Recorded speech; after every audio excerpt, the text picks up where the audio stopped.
Thank you, Deputy Presiding Officer. I'd like to congratulate Rob Gibson for securing this debate. It's important that our farmers and crofters develop farming techniques to fit both with what the consumer requires, but also taking into account our global responsibilities to the environment and to climate change. We need to use science in all those areas, always taking the precautionary principle, while recognising that scientific development helps our food producers.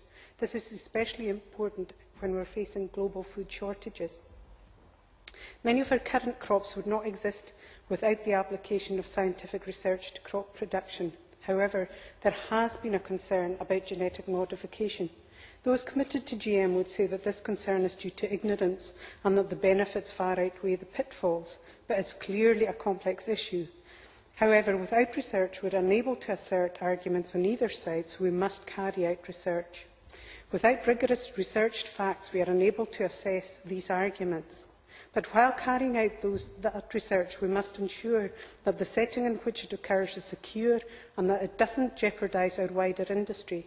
Representing the Highlands and Islands, I am bound to recognise the way crofting plays its part in good environment practice. In Scotland as a whole, we have an image for high environmental and welfare standards. Research projects need to be mindful of this and ensure that this reputation is protected.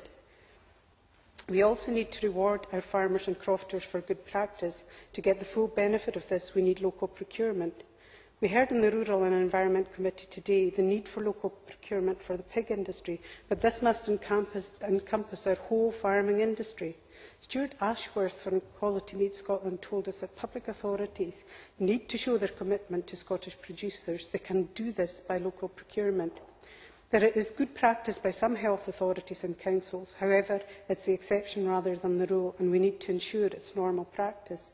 Local procurement both supports our local producers, but it also mitigates against climate change caused by shipping food long distances. It is disappointing that HIE have cut funding to the local food network at a time when we should be encouraging this approach, and I would urge the Minister to ask them to revisit this decision, and she should go further by setting up organisations to promote local food and advise public sector organisations on local procurement. The question of the Highlands and Islands Local Food Network and its organisation is clearly something which plays a part in the discussions about how it should be functioning, and I believe that the member should try and find that out before blaming the loss of money from HIE.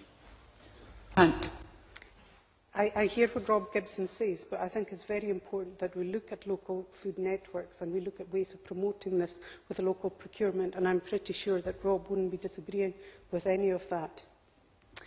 Moving on, Deputy Presiding Officer, while working with scientists, we need to ensure that we engage with the widest range of experts, from those working on organic production to those involved in increasing yields, while ensuring that our practices are environmentally friendly. We also need to look at the health benefits that can be derived from using science in our farming industry, better nutritional benefits, farming in ways that reduce fat in meat products, for example. Food production must be carried out hand in hand with science.